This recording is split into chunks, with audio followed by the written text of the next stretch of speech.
J'écoutais quelqu'un prêcher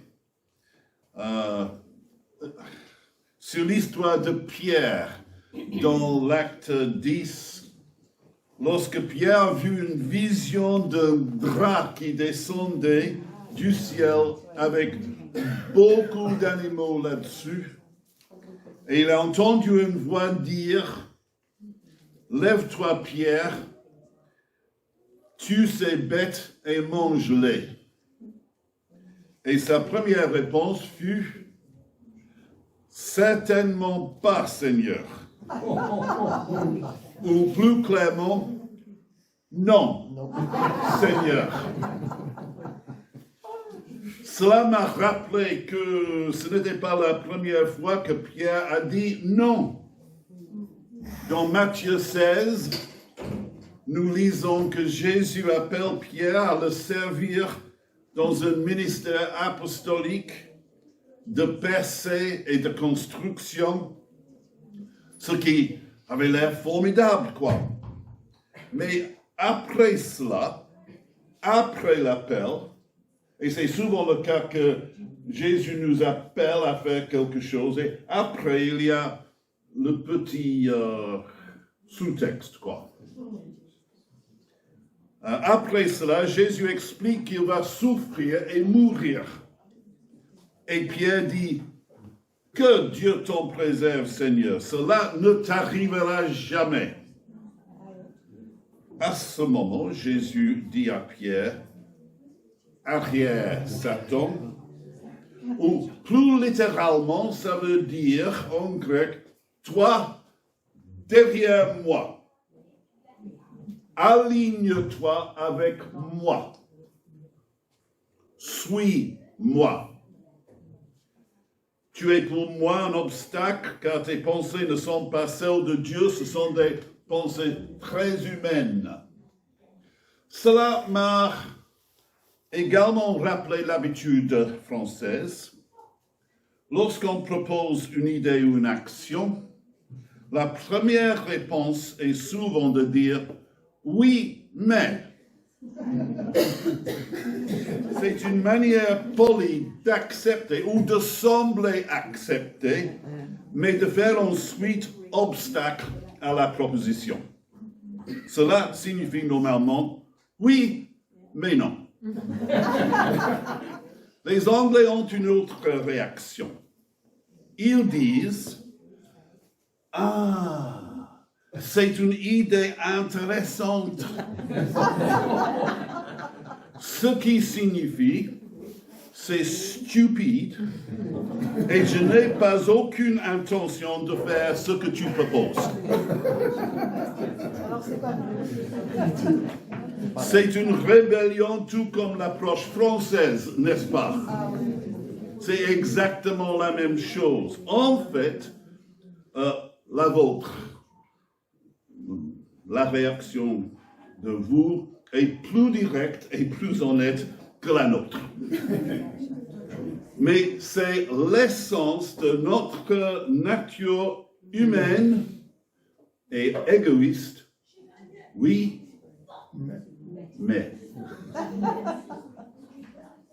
C'est bien étrange, vous ne trouvez pas, de dire non, Seigneur. On accepte Jésus comme sauveur et Seigneur signifie souverain. Puis on dit non, mon souverain. Pouvons-nous avoir confiance dans le soin souverain de Dieu pour notre vie et quand même dire non, Seigneur?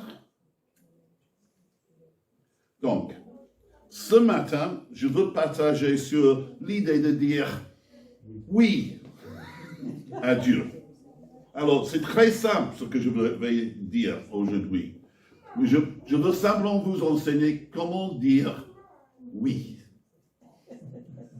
Et je veux appliquer ce message en 3 façons. D'abord, je veux vous suggérer, vous proposer qu'il faut dire oui à Dieu au sujet de notre vie. Je veux lire une histoire que vous allez connaître, j'en suis sûr, de Daniel chapitre 1, l'histoire de quelques jeunes privilégiés qui avaient de grands espoirs pour leur vie, qui connaissaient déjà la réussite, qui avaient de l'influence et des richesses en Israël, mais à la place de leurs attentes, ils finissent à Babylone, dans une cour étrangère, placés effectivement sous d'énormes restrictions et surtout avec le sentiment qu'ils ne pouvaient pas servir librement le Dieu dans cette situation. C'était certainement une situation de deuxième choix. Je veux parler un peu de cela ce matin. Parce que souvent, on a nos attentes dans nos vies, même nos rêves dans nos vies, des espérances dans nos vies, mais enfin, on vit quelque chose un peu différent. Quelque chose qui semble pour nous un deuxième choix, que nous trouvons vraiment agaçante. Cela pourrait être un emploi qui n'a pas répondu à nos attentes, une situation familiale qui s'est mal passée pour nous, une maladie prolongée en nous ou chez des proches, une pression financière que nous sommes incapables de résoudre rapidement, des parents qui ont besoin de soins prolongés et qui limitent notre vie. Ces jeunes hommes ont pourtant trouvé un moyen d'honorer Dieu dans cette situation de deuxième choix. Ils ont refusé de faire compromis, ont continué à chercher Dieu dans la prière chaque jour. Ils marchaient avec le Seigneur, ils ont continué à protéger leur identité en tant que juifs, ça veut dire les gens qui suivaient Dieu. Et en plus, leur sagesse et leur grâce ont eu de l'influence sur ceux qui les entouraient. Ils ont servi là. Ils ont servi le Seigneur là, dans une situation de deuxième choix, parce qu'ils ont reconnu que le Seigneur était avec eux dans cette situation. Il n'est pas ailleurs. Même si on avait des attentes différentes, des espérances différentes, des rêves différents, Dieu était là avec eux. Si nous nous retrouvons dans des situations de deuxième choix, au sein de la famille, de l'emploi, même de l'Église, parce que des fois la vie de l'Église n'est pas évidente, où nous sommes confrontés à la question, est-ce que nous pouvons dire oui à Dieu dans cette situation? Ou est-ce que nous râlons? Nous râlons. Ça c'est honnête en tout cas. Est-ce que nous râlons, nous nous plaignons, nous nous lamentons, nous devenons frustrés, déprimés? Est-ce que nous retirons et montrons d'une manière ou d'une autre notre déception? Quelle est notre réaction à ces situations de deuxième choix? Dans cette situation, ces jeunes hommes sont restés fidèles à Dieu. Ils ont dit oui à Dieu et non à la déception, non aux plaintes. Ils ont resté fidèles.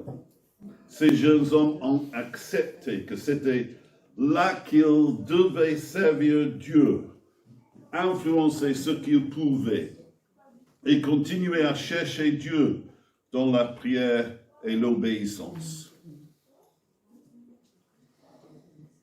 Il se peut ce matin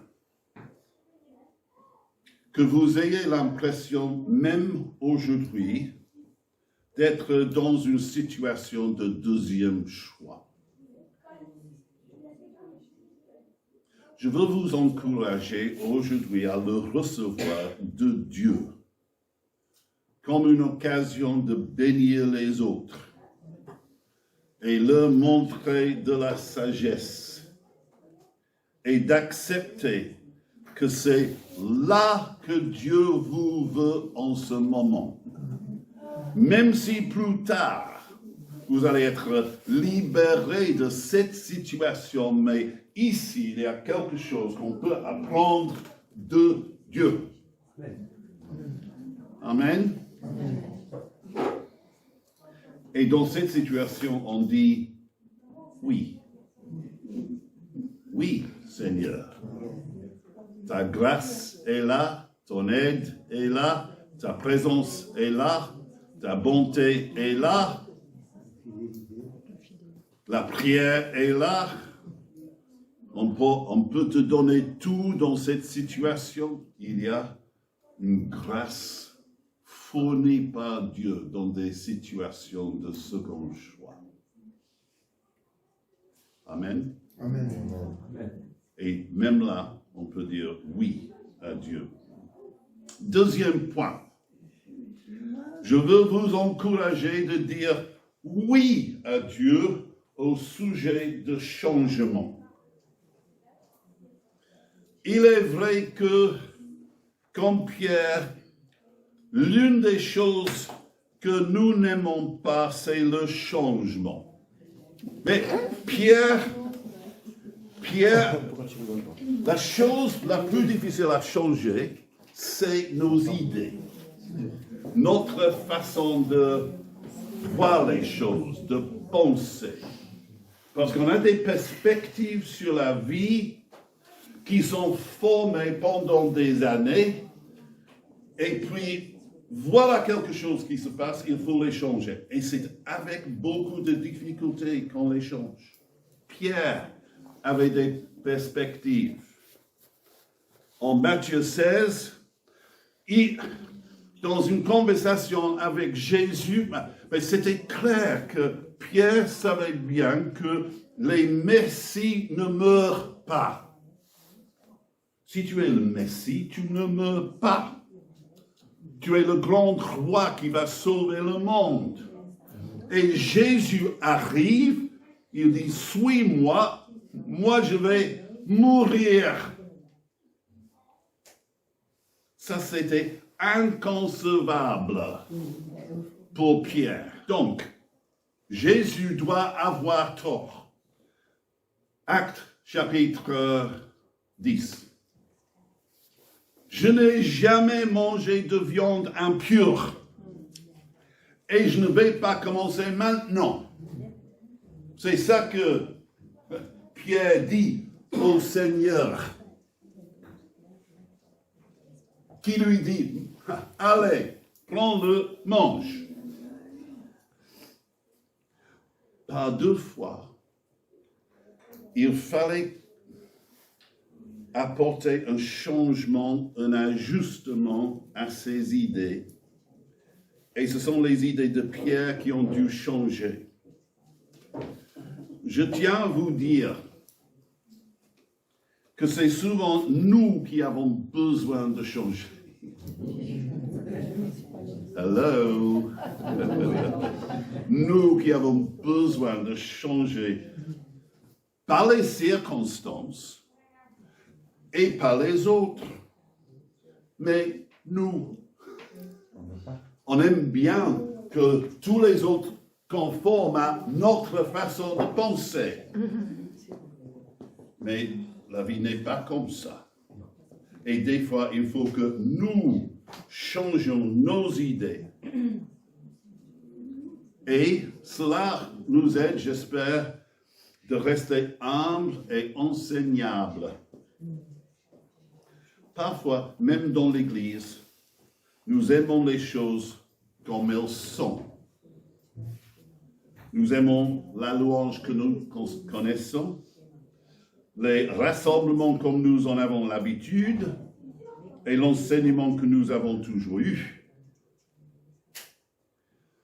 Mais pour les disciples de Jésus, ils ont dû vivre un changement continuel quand ils marchaient avec Jésus. Par exemple, les disciples qui aimaient bien rester dans la présence de Jésus devaient être prêts à être envoyés et à progresser eux-mêmes dans le leadership et le ministère.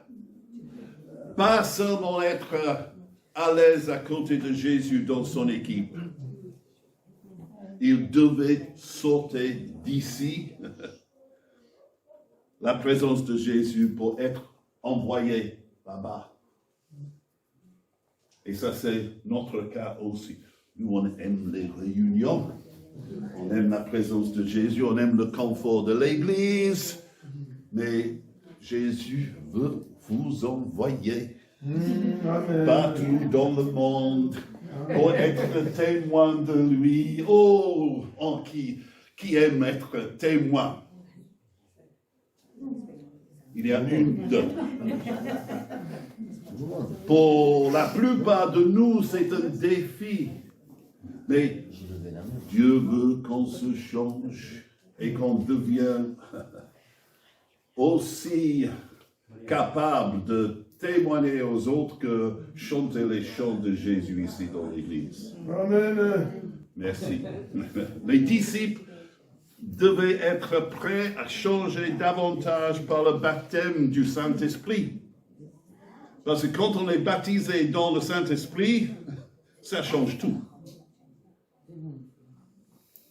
Mais ça allait leur donner une nouvelle puissance et une nouvelle autorité dans le monde. C'était là, ce baptême de Saint-Esprit qui allait les équiper pour aller dans le monde. Et notre problème, c'est souvent qu'on n'a pas été suffisamment changé par le baptême du Saint-Esprit qui nous pousse vers le monde.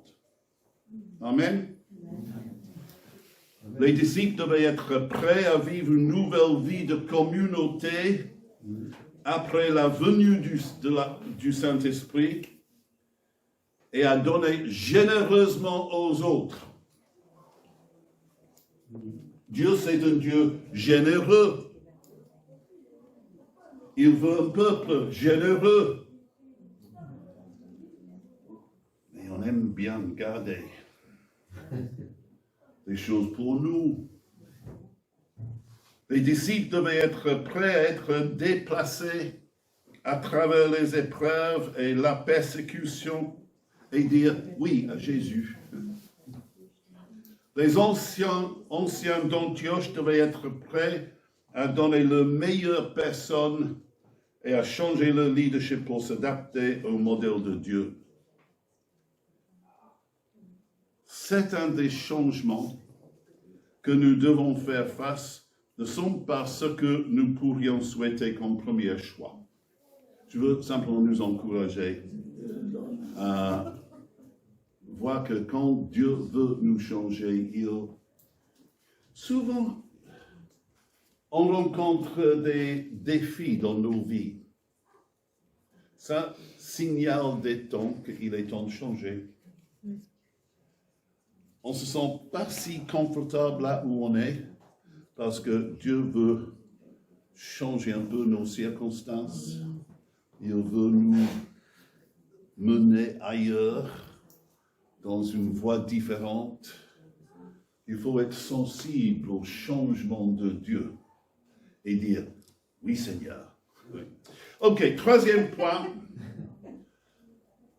Je veux vous encourager de dire oui à Dieu au sujet de la mission. Il y a oui à Dieu au sujet de la vie en général, oui à Dieu pour le changement, et puis oui à Dieu au sujet de la mission. Le grand changement pour Pierre, dans Acte 10, où il a vu la nappe qui est tombée du ciel avec les animaux, c'était une question de mission. Dans son esprit, Dieu Dieu voulait sauver les Juifs. Dans le cœur de Dieu, qui avait un plan beaucoup plus large que ça, le salut était pour toutes les nations. Dieu a une perspective beaucoup plus grande que nous. Souvent, il doit nous dire, ouvrez vos yeux et regardez les champs.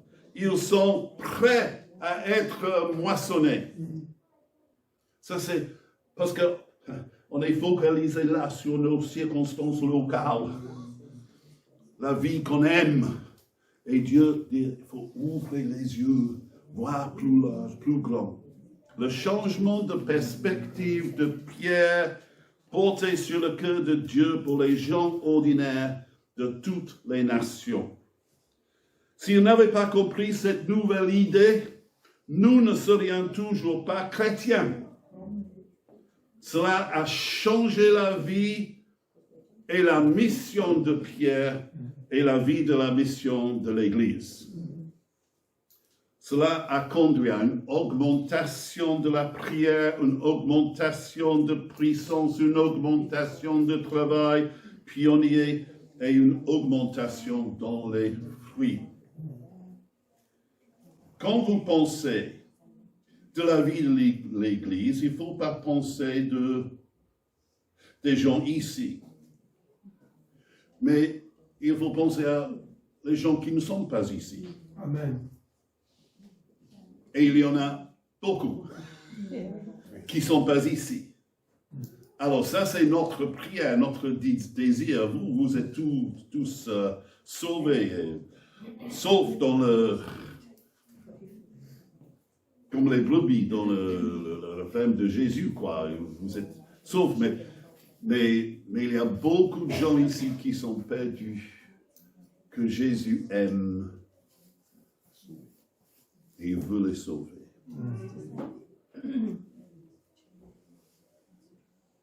Et je crois que même après cette période Covid, pendant la période Covid, il était question de nous.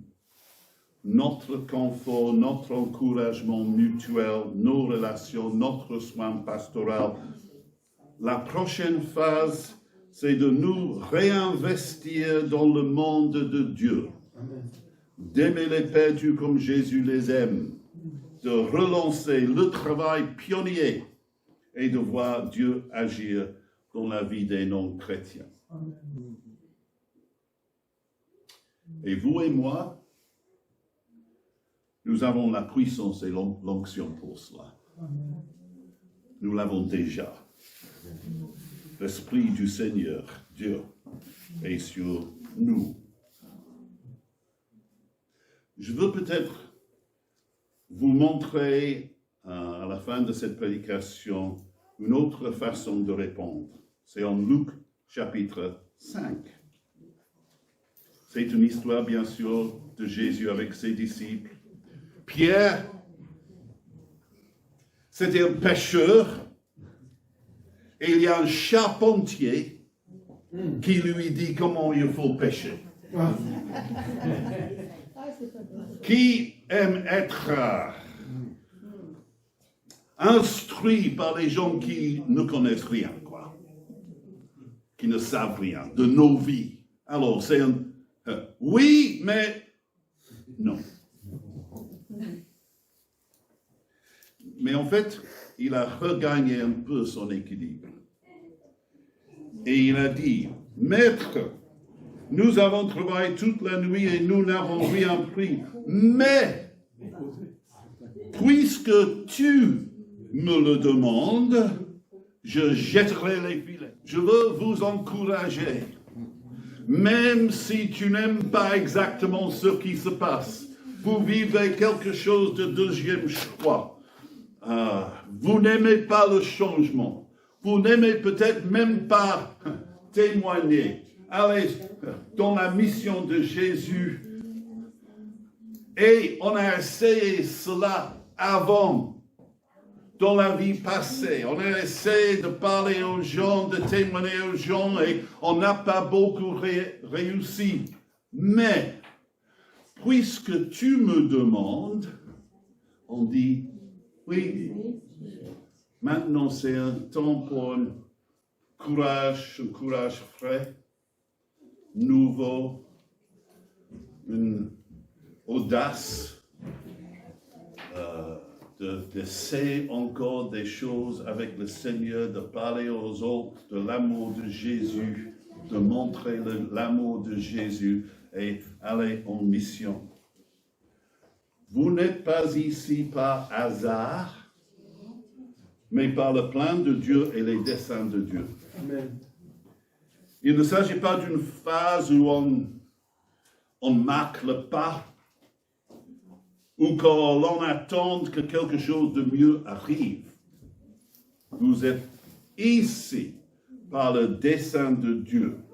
Dites-lui oui.